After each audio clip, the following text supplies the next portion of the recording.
দামি লোকের সংস্রবে গেছেন, তখন তারা ওই যুগের সর্বশ্রেষ্ঠ মানুষে পরিণত হয়ে গেছে। বলেন সুবহানাল্লাহ।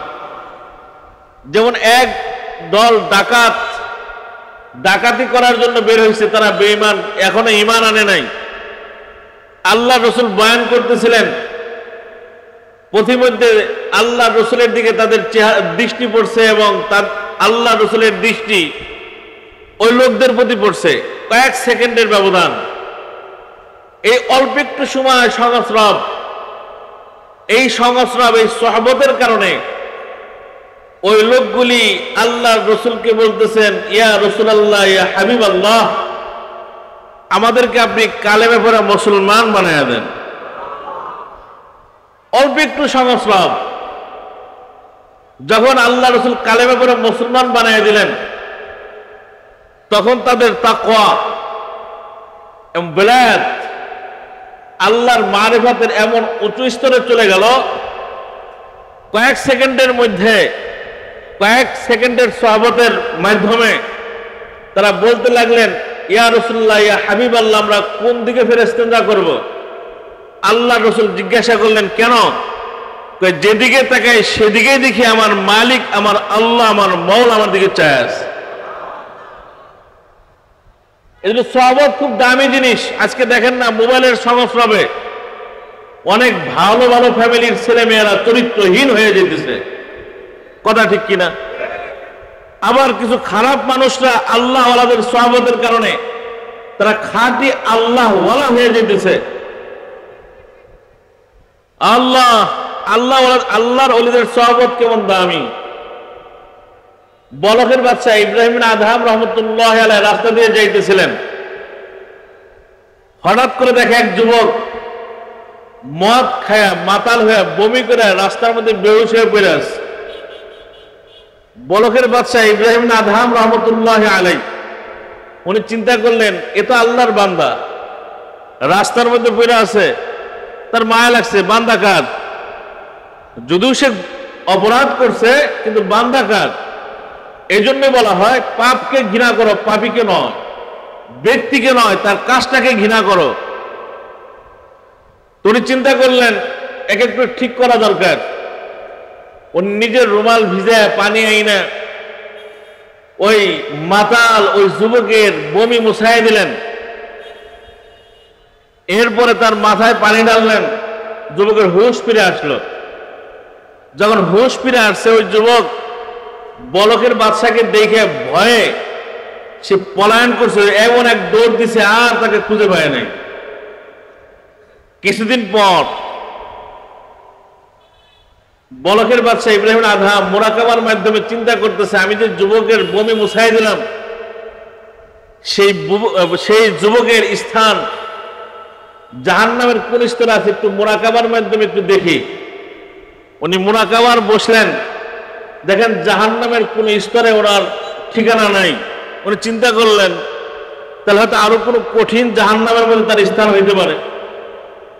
এরপরে চিন্তা করলেন, তাহলে জান্নাতের কোন স্থানে ওর স্থান আছে একটু দেখি।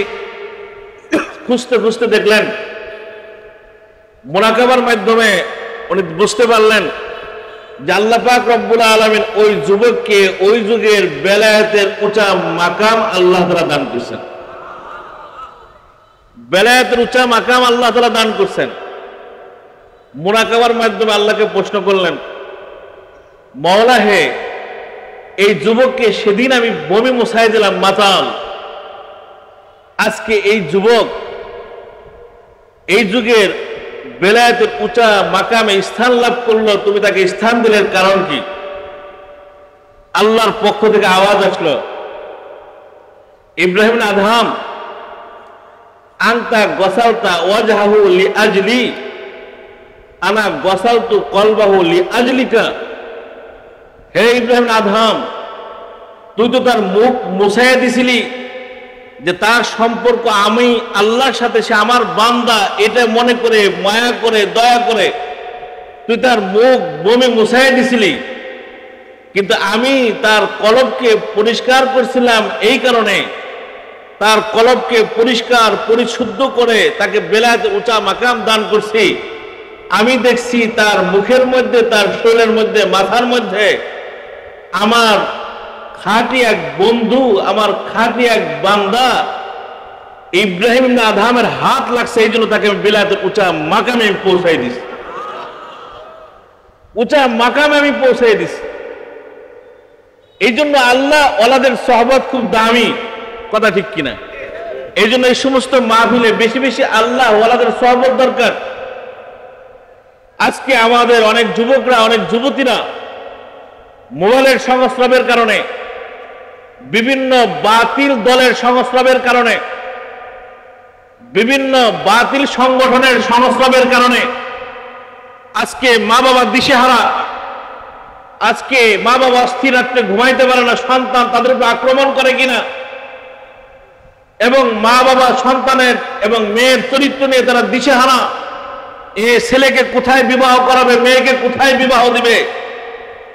আমি নির্দ্বিধায় বলতে চাই, আমরা সকলে যদি হক্কানি উলামা একরাম আল্লাহ ওয়ালাদের সংস্রব গ্রহণ করি, দেখা যাবে ওই মাতাল, ওই যুবক বলখের বাদশার সংস্রবের কারণে যেমন বেলায়েতের উঁচা মাকামে পৌঁছে গেছে, ঠিক আল্লাহ পাক রব্বুল আলামিন আমাদের সমাজের অশ্লীল, অপদার্থ, লুচ্চা, বদমাশ, ডাকাত, খারাপ চরিত্রহীনা যারা আছে, এরা যখন কোন আল্লাহ ওয়ালাদের মজলিসে বসবে, হক্কানি উলামা একরামের সংস্রব গ্রহণ করবে, আল্লাহ পাক রব্বুল আলামিন অবশ্যই অবশ্যই তাদেরকে আল্লাহর ওলি হিসেবে কবুল করে নেবেন, কথা ঠিক কিনা? আল্লাহ, এই জন্য বুঝতে হবে যে আসলে আল্লাহ ওয়ালাদের সহবত কত দামি। আজকে আমরা আল্লাহ ওয়ালাদের সহবত থেকে অনেক দূরে থাকি। আল্লাহ, এই জন্য আল্লাহর রসুল তো আর আসবেন না, কিন্তু আল্লাহ রসুলের নায়েব আছেন হক্কানি উলামা একরাম, পীর মাশায়েখ, বুজুর্গ।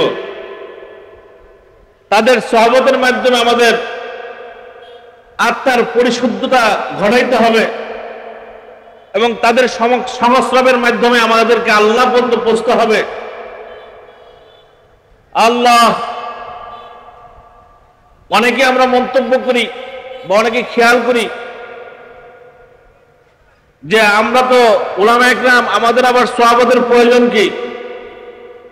সাধারণ মানুষের তো সহবতের দরকার। আমার আপনার চাইতে বড় আলেম ছিলেন হাকিমুল উম্মত আশরাফ আলী থানভী রহমতুল্লাহ আলাইহি, যিনি 1500 রূপে কিতাব লিখছেন। কতগুলি কিতাব লিখছেন? এবং যার জন্মের পর থেকে মৃত্যু পর্যন্ত প্রত্যেক দিন 8 পৃষ্ঠা করে লেখা পড়ে যদি ভাগ করা হয়। এবং তার আমলের অবস্থা কেমন ছিল? তিনি তার স্ত্রীকে বলতেছেন, আমার জানা মতে আল্লাহর রসুলের কোন সুন্নতের উপর আমার আমল ছুটে নাই। উনি বলতেছেন, আমি এলেম শিখছি, কিন্তু আমার এলেম ছিল নিষ্পান, এলেমের মধ্যে কোনো নূর ছিল না, আলো ছিল না। যখন আমি হাজী সাহেবের সহবতে গেছি, তখন আমার এলেমের মধ্যে প্রাণ ফিরে আসছে। আমার সেই অন্ধকারজনিত এলেমগুলি হাজী সাহেবের সহবতের বরকতে নূরে আলোকিত হয়ে গেছে।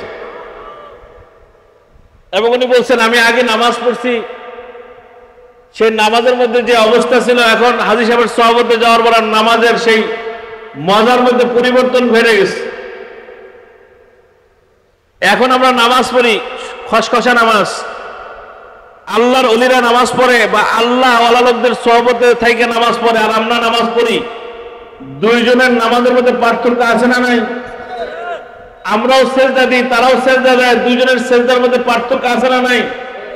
আমরা তো সেজদা দিই জমিনে, কিন্তু আল্লাহ ওয়ালা লোক সেজদা দেয় আল্লাহ তাআলার কুদরতি পায়ের মধ্যে, কথা ঠিক কিনা?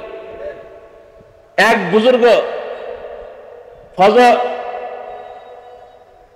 ফজলুর রহমান মুরাদাবাদী রহমতুল্লাহ আলাইহি, আশরাফ আলী থানভী রহমতুল্লাহ আলাইহির যিনি সিনিয়র ছিলেন, উস্তাদ সমতুল্য, উনি বলতেছিলেন, মিয়া আশরাফ আলী, জানো আমি যখন সেজদা দিই আমার কেমন লাগে?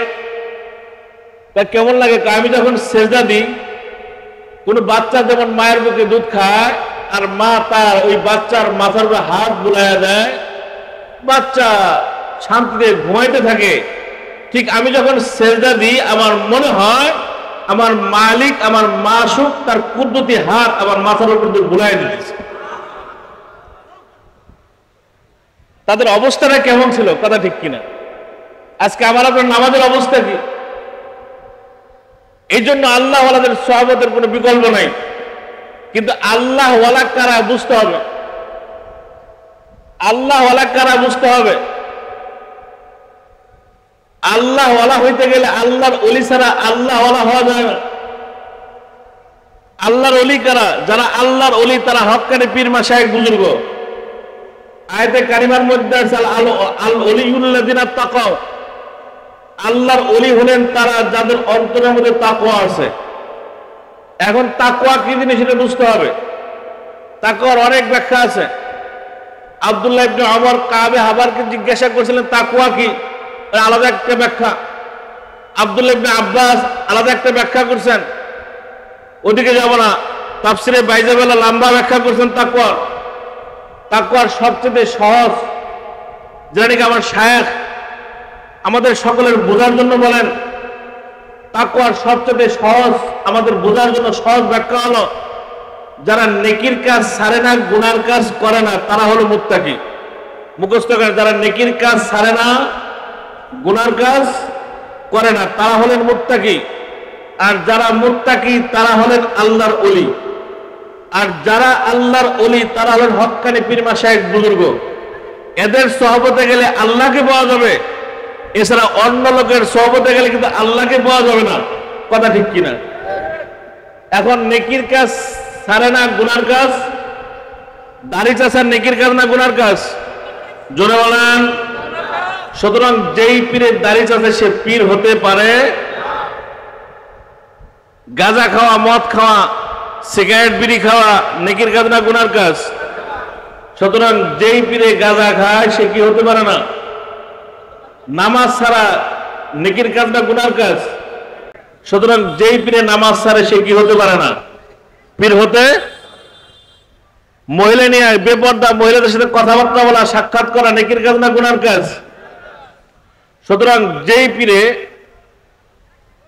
বেগানা মহিলাদের সাথে দেখা সাক্ষাৎ বা ডলাডলি কথাবার্তা বলে সে কি হতে পারে না? পীর হতে পারে না।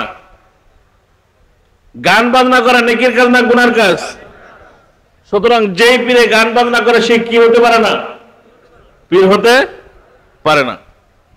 আল্লাহ জাগতিক যদি কোনো দল করে, জাগতিক কোনো দল, দুনিয়াবি কোনো দল ইসলামী হুকুমত প্রতিষ্ঠার জন্য কোনো মেহনত করলো, এরকম কোনো দলের সাথে সংস্রব নাই। জাগতিক কোনো দল করে এই সমস্ত লোক ইসলামী হুকুমত কায়েমের জন্য মেহনত করা প্রত্যেকের জন্য কিন্তু ফরজে আইন। কথা ঠিক কিনা? সুতরাং এরকম যারা এই অবস্থার মধ্যে যারা উল্টা পাল্টা ফতোয়া দেয় এদের ব্যাপারেও আমাদের চিন্তার বিষয় আছে। কথা ঠিক কিনা? এজন্য ভালো করে মনে রাখতে হবে, যারা নেকির কাজ ছাড়ে না গুনার কাজ করে না তারা হলো মুত্তাকি। যারা মুত্তাকি তারা হলেন আল্লাহর ওলি। যারা আল্লাহর ওলি তারা হলেন হক্কানি পীর মাশায়েখ বুজুর্গ। সুতরাং এরকম লোকের সহবতে গেলে আল্লাহ ওয়ালা হওয়া যাবে, আল্লাহকে পাওয়া যাবে। এছাড়া অন্য লোকের কাছে গেলে কিন্তু আমরা ধরা খেয়ে যাব। আপনারা বলবেন আমরা তো বুঝি নাই, মাছের বাজারে গেলে ভালো মন্দ যাচাই করে নেন, এটা বুঝতে পারেন। আর এটা একটা গাইডলাইন দিয়ে গেলাম, এটা দিয়ে যাচাই করতে পারবেন না, এটা গ্রহণযোগ্য নয়। কথা ঠিক কিনা? এই জন্য আল্লাহ পাক রব্বুল আলামিন আমাদের সকলকে হক বুঝার তৌফিক দান করেন এবং হক জায়গায় যে নিজের ঈমান আমলকে ঠিক করে খাঁটি আল্লাহর ওলি হয়ে কবরে যাওয়ার তৌফিক দান করেন। আর চরমনা এমন এক দরবার, এমন এক জায়গা যেখানে দুনিয়াবি কোনো চিকিৎসা করা হয় না, যেখানে আল্লাহ ভোলা বান্দাদেরকে আল্লাহর সাথে জুড়াই দেওয়ার জন্য মেহনত করা হয়। কথা ঠিক কিনা? চরমনায় তরিকা আল্লাহ ভোলা বান্দাদেরকে, জাহান্নামমুখী বান্দাদেরকে জান্নাতমুখী করার জন্য প্রাণপণ মেহনত করা হয়। সেখানে দুনিয়ার কোনো ফিকির করা হয় না, সেখানে আখিরাতমুখী দুনিয়ামুখী মানুষদেরকে আখিরাতমুখী করা হয়। আল্লাহ ভোলা মানুষদেরকে আল্লাহর সাথে জোড়ায় দেওয়া হয়, জোড়ানোর চেষ্টা করা হয়। এই জন্য আমরা সকলেই আল্লাহ ওয়ালা লোকের সহবত গ্রহণ করার জন্য চেষ্টা করব। আল্লাহ পাক রব্বুল আলামিন আমাদের সকলের ঈমান আমলকে ঠিক করার তৌফিক দান করেন, আমিন। ওয়া আখির দাওয়ানা আলহামদুলিল্লাহি রাব্বিল আলামিন।